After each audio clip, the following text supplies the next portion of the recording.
who was Harald Hardrada. Now you will witness his story. The year is 1030. In the cold highlands of Norway, a 15-year-old boy lies wounded on a battlefield soaked in the blood of the defeated. Around him, the bodies of his countrymen stretch across the valley of Stiklestad, men who fought and died for his half-brother, King Olaf Haraldsson, the man history will later call Saint Olaf. The battle is lost. The king is dead. And this boy, Harald Sigurdsson, should by all rights be dead too. Instead, bleeding from his wounds and hiding among the fallen, he makes a decision that will define the next 40 years. He chooses to survive. Harald is no ordinary boy. Born around 1015 into the Norwegian royal family, he has grown up in the shadow of his half-brother Olaf's turbulent reign. Olaf seized the throne of Norway in 1015, ruled for 15 years, and spent most of that time fighting Danish domination and trying to forcibly Christianize a people who weren't entirely sure they wanted to be Christian. By 1028, the Danish king Knut the Great, who by then also ruled England, had enough of Olaf's resistance. He sailed to Norway with an overwhelming fleet, drove Olaf into exile, and took the Norwegian throne. Olaf attempted to reclaim his kingdom in 1030, returning from exile in Kievan Rus with a small army. Harald, 15 years old and burning with loyalty to his brother, joins the force. What they encounter at Stiklestad is not the welcoming reception Olaf had hoped for. It is a coalition of Norwegian chieftains, many of them his own former supporters, fighting under Knut's banner. The battle is brutal and short. Olaf is killed. His army is destroyed. And young Harald, wounded but breathing, disappears into the Norwegian wilderness. What follows is a flight across the spine of Scandinavia that would break most men. Harald, barely more than a boy, travels east with a small group of survivors through forests and mountain passes, bleeding, hunted, moving only at night. He crosses into Sweden, recovers from his wounds in the household of a sympathetic Swedish chieftain, and then continues east.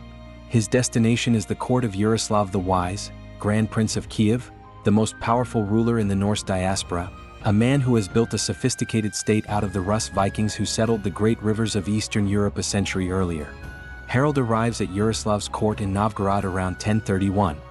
He is 16 years old, penniless, in exile, and carrying nothing but his name, his lineage, and a ferocious personal ability with a sword. Yaroslav takes him in. For the next few years, Harald serves in Yaroslav's armies, fighting in the endless wars of the Rus principalities, learning the trade of professional soldiering in the most demanding possible school. He learns tactics, leadership, and the management of men. He also learns patience, the hardest lesson of all for a young warrior burning with ambition and revenge. By the mid-1030s, Harald is ready for something bigger. The Byzantine Empire, the great Christian superpower of the Eastern Mediterranean, maintains an elite mercenary force called the Varangian Guard, Norse and Rus warriors who serve as the personal bodyguard of the emperor in Constantinople. They are the most prestigious warriors in the known world, paid in gold, famous across the Viking world, and hardened by combat across 3 continents. For an ambitious young Norse warrior with no kingdom and everything to prove, there is only one destination. Harald Sigurdsson points his ship south toward Constantinople. Constantinople in the 1030s is unlike anything a young man from the Norwegian fjords has ever seen. A city of perhaps 500,000 souls, the largest in the Western world, built on a peninsula where Europe meets Asia, protected by the greatest walls ever constructed, filled with marble palaces, golden churches, silk merchants, scholars, and the accumulated wealth of 1,000 years of Roman civilization. The Hagia Sophia alone, its dome rising above the city like a second sky, is more magnificent than anything in the entire Norse world. Harald Sigurdsson walks through its streets for the first time around 1034 and understands immediately that he has arrived at the center of the world. The Varangian Guard accepts him. They have little choice but to be impressed. He arrives with a personal following of 500 Norse warriors, a force large enough to tip the balance of any court intrigue. The Guard itself numbers in the thousands, recruited from across Scandinavia and the Rus lands, and it functions as both an elite combat unit and a political instrument of the emperor.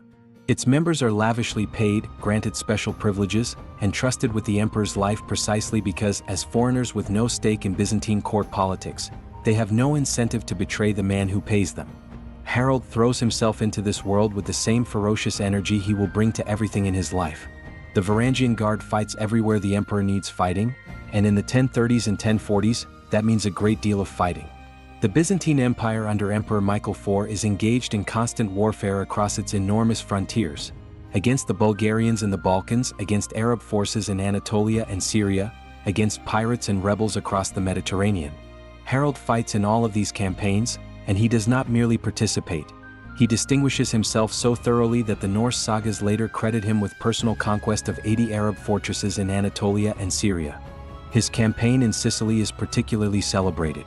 The Byzantine Empire, fighting to reassert control over the island against Arab occupation, uses the Varangian Guard as its shock troops for the most dangerous assaults. Harald's unit leads the storming of fortified towns, fights in brutal street-by-street combat, and cuts through Arab defenses that have stymied conventional Byzantine forces. The sagas describe Harald using a technique at one fortress that is almost certainly apocryphal but perfectly captures his personality: trapping birds that roost in the town, attaching small burning brands to their feet, and releasing them to fly home and set the thatched roofs of the fortress on fire. Whether true or not, it is exactly the kind of lateral thinking that characterizes everything Harald does. By the late 1030s, Harald has become one of the most celebrated warriors in the Byzantine world. He has accumulated extraordinary wealth. The Varangian Guard received a share of all battle plunder, and Harald has fought in enormously lucrative campaigns. He has also accumulated something more valuable than gold: a reputation that stretches from Constantinople back across the entire Norse world, where every warrior knows the name of the Norwegian exile who fights for the Emperor of Byzantium. His time in Constantinople also teaches him something that will define his kingship: how empire works. He observes at close range how the Byzantine state functions: its bureaucracy, its taxation, its management of vast distances and diverse populations through a combination of military force and administrative efficiency. He watches emperors rise and fall, navigates the lethal politics of the imperial court, and learns that power is not just about winning battles. It is about controlling information, managing loyalty, and knowing when to move and when to wait. Harald's time in Constantinople ends dramatically, as everything in his life tends to do. Around 1041, the Byzantine court erupts in one of its periodic convulsions of violence and conspiracy. Emperor Michael IV dies. His successor Michael V makes the catastrophic mistake of exiling the Empress Zoe, the last legitimate heir of the Macedonian dynasty, to a monastery. The people of Constantinople riot. Michael V is deposed, blinded, and exiled. Through all of this chaos, Harald navigates with the sure-footedness of a man who has spent years learning how Byzantine power actually works. The new regime, the Empress Zoe restored, ruling jointly with her sister Theodora and then her new husband Constantine IX, views Harald with suspicion.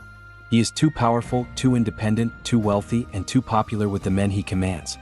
He is accused of withholding plunder from the imperial treasury and of insulting the dignity of a Byzantine noblewoman. The charges are probably at least partially fabricated, but they serve their purpose. Harald is briefly imprisoned in Constantinople, escapes. The sagas describe a dramatic nocturnal breakout with the help of a vision of Saint Olaf, his dead half-brother, and flees the city with his accumulated wealth and a personal following of loyal warriors. He returns to Kievan Rus, to the court of Yaroslav the Wise where he had spent his early exile. This time his reception is very different. He is no longer a penniless teenage refugee. He is a wealthy, battle-hardened warrior of immense reputation, carrying enough gold to equip a small army, and trailing a legend that has spread across the entire Norse world. Yaroslav's daughter Elizaveta, whom Harald had reportedly been in love with for years, the sagas preserve his poetry addressed to her, complaining that the girl of Gardariki will not look at him despite all his achievements, agrees to marry him. It is, among other things, a political alliance of the first order. With Yaroslav's blessing, a new wife, and a fortune in Byzantine gold, Harald now turns his full attention back to Norway. His half-brother Olaf was posthumously declared a saint. Saint Olaf, patron saint of Norway, whose bones were enshrined in Nidaros Cathedral and who was already credited with miracles. This sanctification has transformed the political landscape. The Danish rulers who drove Olaf out and took Norway are now governing a kingdom that increasingly views its absent king as a martyr and a saint. The mood in Norway is turning. Harald sails to Sweden, where he establishes contact with the existing resistance to Danish rule in Norway. He recruits warriors, distributes his Byzantine gold with strategic generosity, and builds the network of alliances he will need. He is methodical in a way that surprises those who know only his reputation as a berserker fighter. Harald the politician is as dangerous as Harald the warrior. He takes his time, does his preparation, and moves only when he is ready. By 1046 he is ready. Norway is governed by his nephew Magnus the Good, the son of Saint Olaf, who had reclaimed the Norwegian throne from Danish control in 1035 and who also, complicating matters considerably, rules Denmark. Magnus is a capable king but faces pressure on all sides.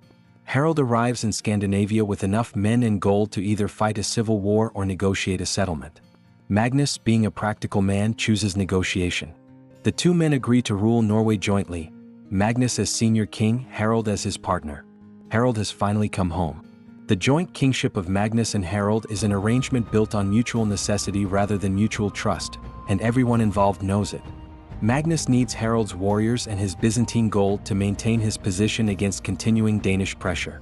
Harald needs Magnus' legitimacy and the existing structures of the Norwegian kingdom.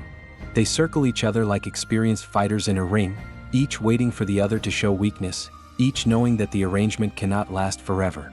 It doesn't have to. In October 1047, Magnus the Good dies, at sea, falling from his horse on the deck of his ship in circumstances that are never fully explained. He is 23 years old. He leaves no legitimate heirs. He has, in his final hours, reportedly named Harald as his successor in Norway, while the Danish throne reverts to Svein Estridsson, the nephew of Knut the Great who had been fighting Magnus for Denmark. Harald becomes King Harald III of Norway, Harald Hardrada, Harald the Hard Ruler, sole king of Norway at approximately 32 years old. The name tells you everything. Hardrada, hard ruler, harsh ruler, severe ruler, is not a title he objects to. He governs Norway with a combination of iron authority and strategic intelligence that consolidates royal power at the expense of the regional chieftains who have traditionally dominated Norwegian politics.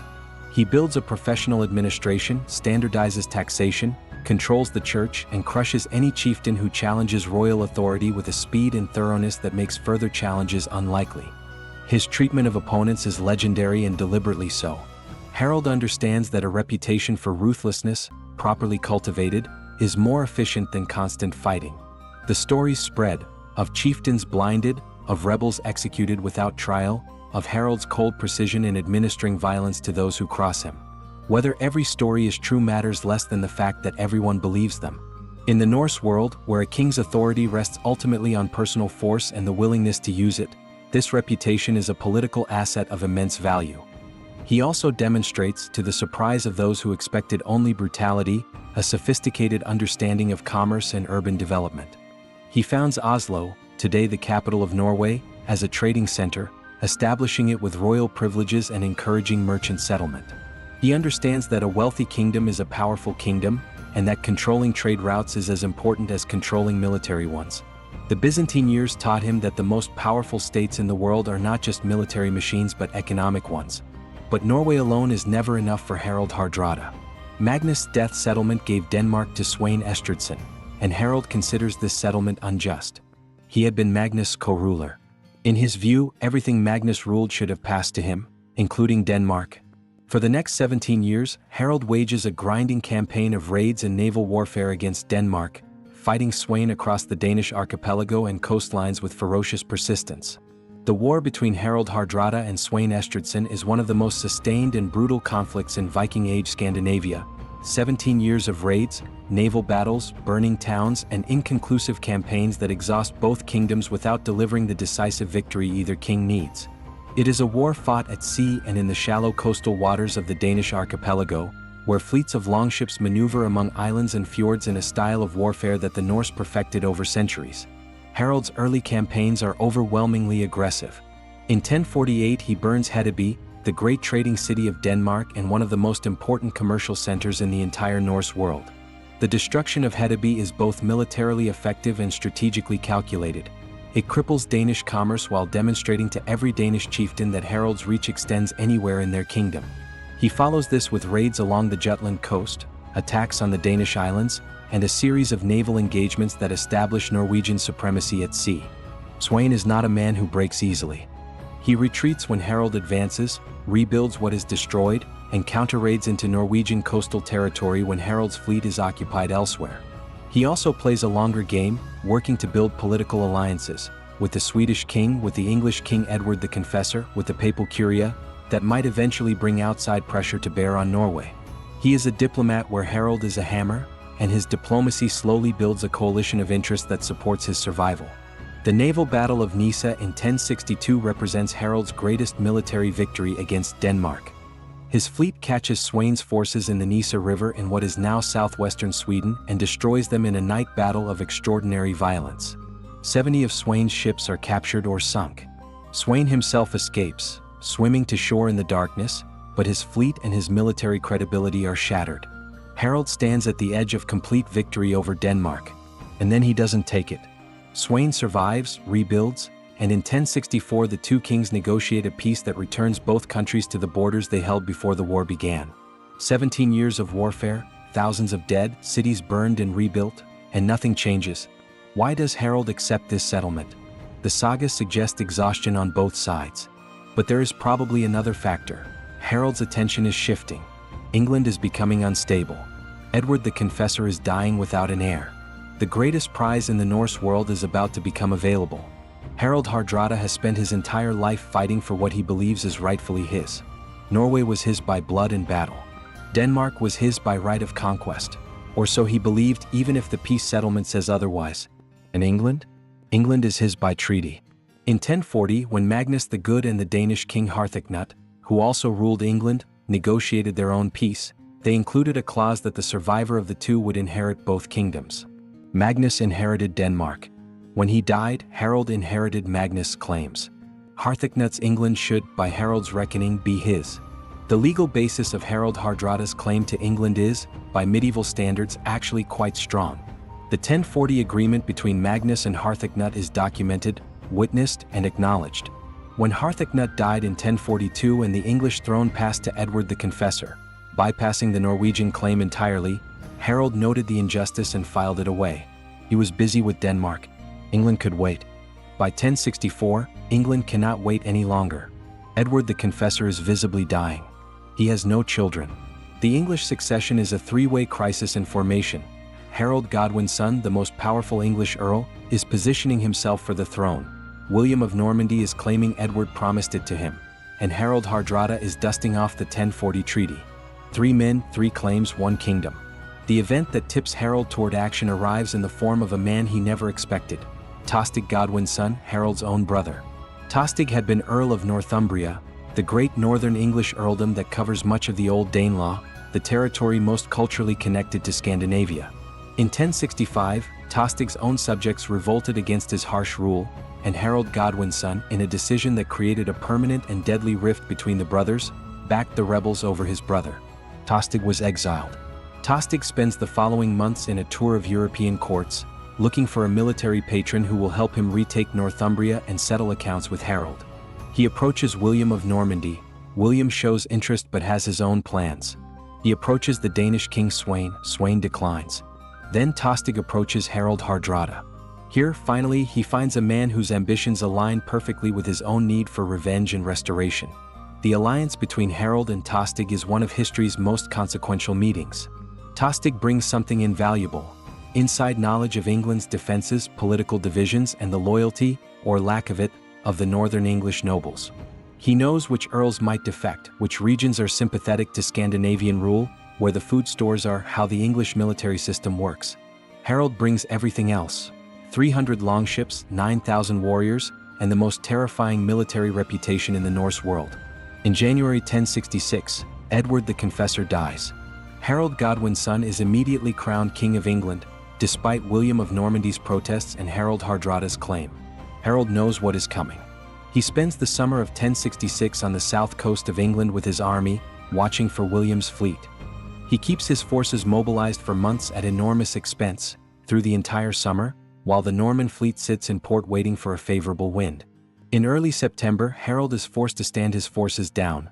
They have been on alert too long, supplies are running out, and men need to return to their farms for the harvest. On September 8th, Harold dismisses his army and fleet. 5 days later, Harald Hardrada's Norwegian fleet sails from the Sognfjord. The fleet that Harald Hardrada assembles for the invasion of England is the largest Norse military expedition since the Great Heathen Army 2 centuries before. 300 longships, some sources say more, carrying an army estimated at between 9,000 and 12,000 warriors. These are not raiders. They are a conquest force equipped for a sustained campaign. Horses, siege equipment, months of supplies, craftsmen, administrators.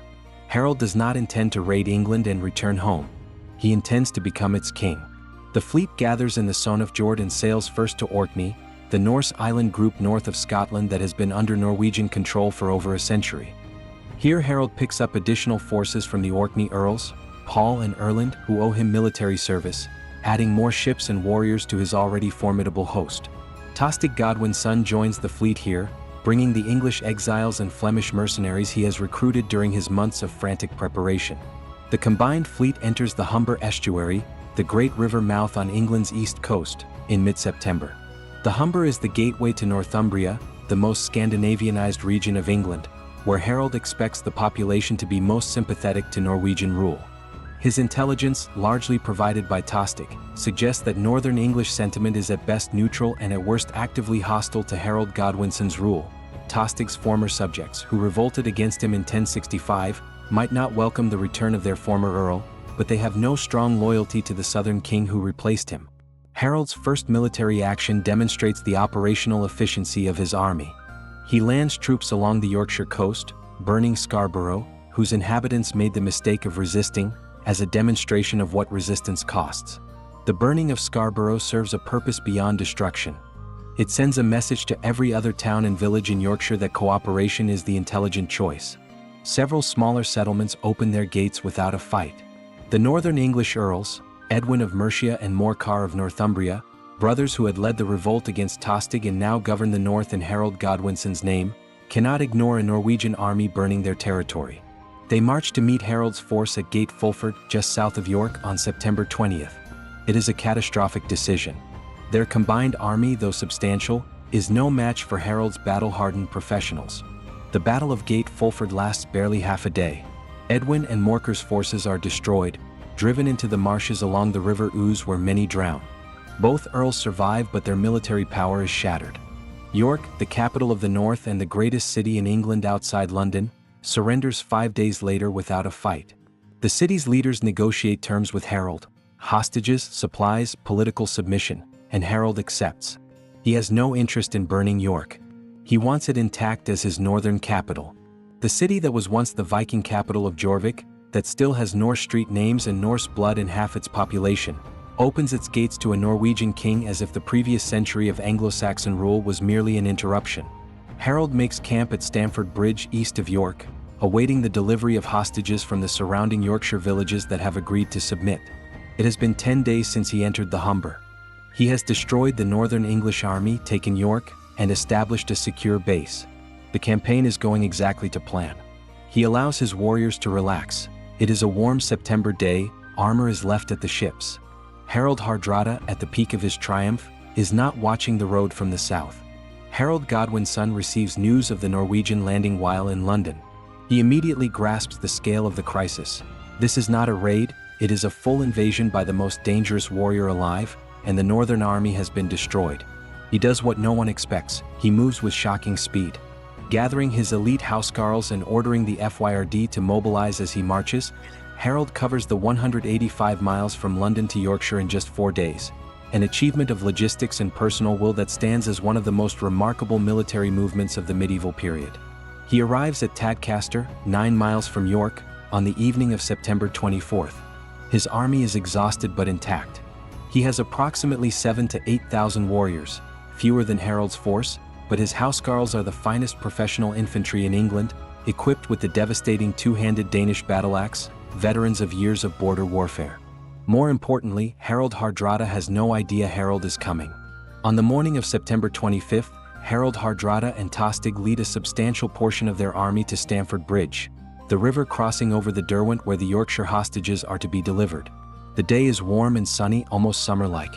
Many warriors have left their chainmail at the ships 7 miles away. Harald is relaxed, confident, operating in what he believes is secure territory behind his lines. The first indication that anything is wrong is a glittering on the horizon, sunlight reflecting off thousands of English spears and helmets. The Norse sagas record a brief exchange before the battle. Harald Godwin's son rides forward and offers his brother Tostig peace, restoration of his earldom, a third of England if he will stand aside. Tostig asks what Harald Hardrada will be offered. Harald's reply has echoed through history: 7 feet of English ground, or perhaps a little more since he is taller than most men. Tostig refuses to abandon his ally. The battle begins. The crossing of the Stamford Bridge creates the battle's most celebrated moment.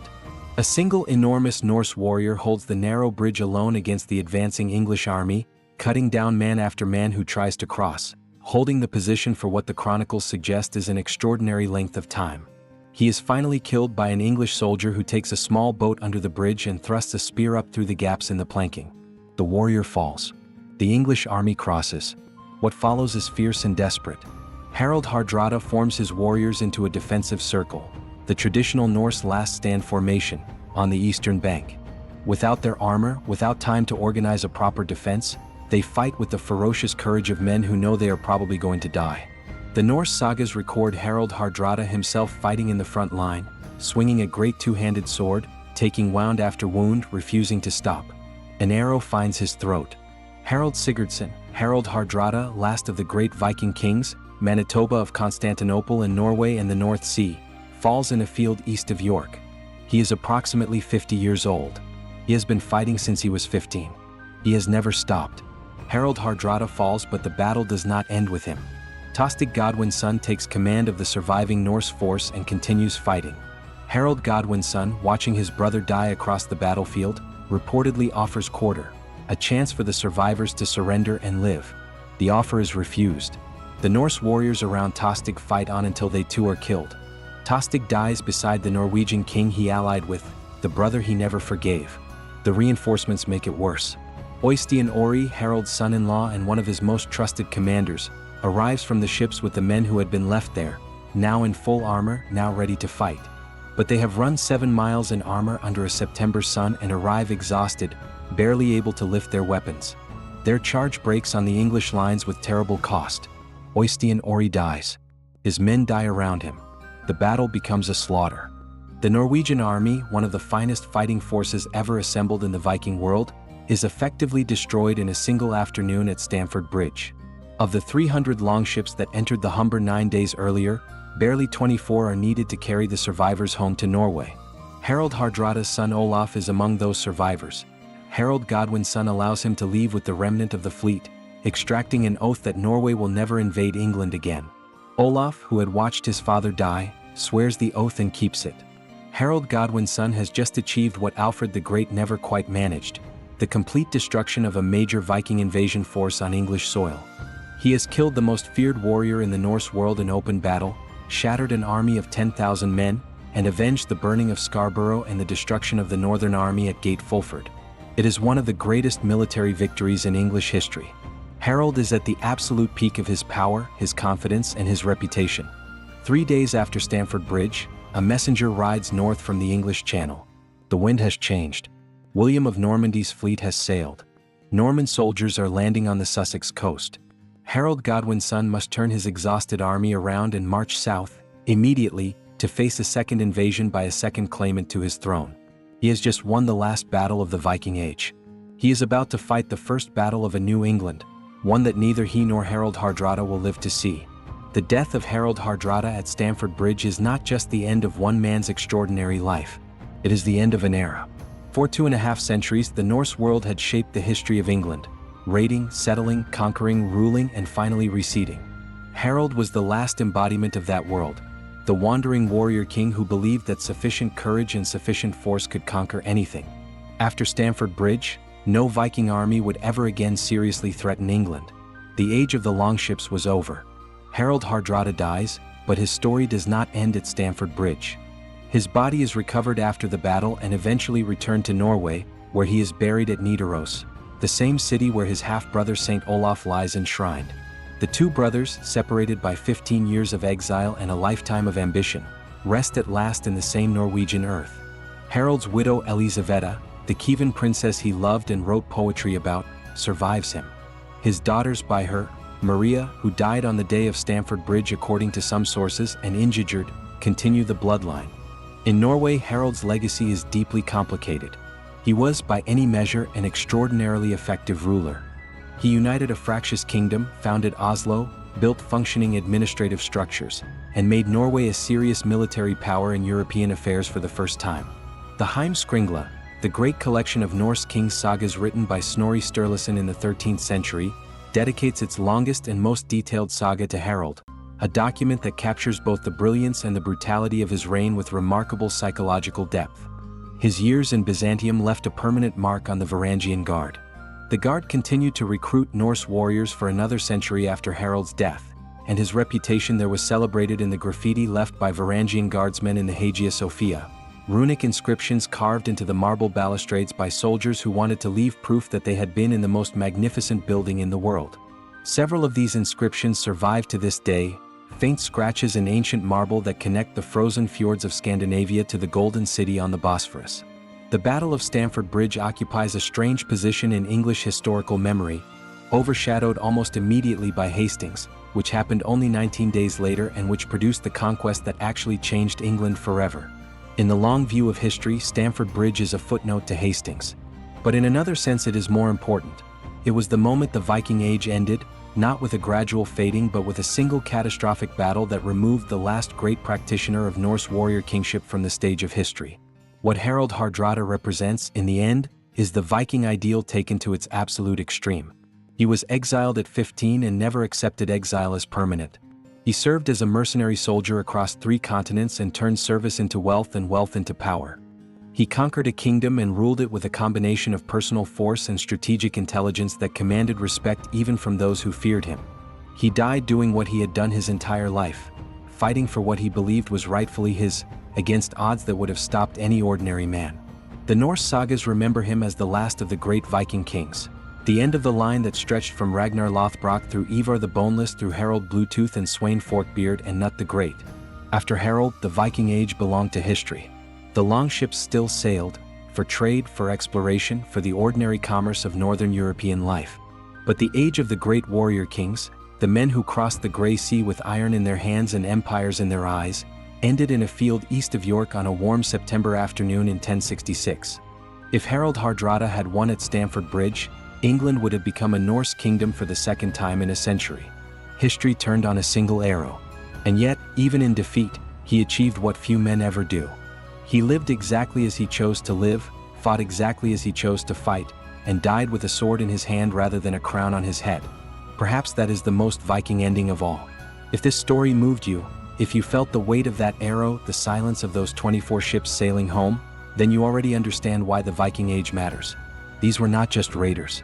They were the last men who believed that one person with enough will and enough iron could reshape the world. The Viking Valhalla exists to tell stories like this one. Stories that history almost forgot. Warriors who almost won. Kingdoms that almost were. If Harald's story deserves to be remembered, hit the like button. It takes 1 second and it means everything to a channel like this. Subscribe to the Viking Valhalla so you never miss the next story. Every week we bring you the greatest legends of the Norse world, told the way they deserve to be told. With blood, fire, and the truth. The next story is already coming. And it is just as brutal, just as brilliant, just as unforgettable. Skål. Cross swords.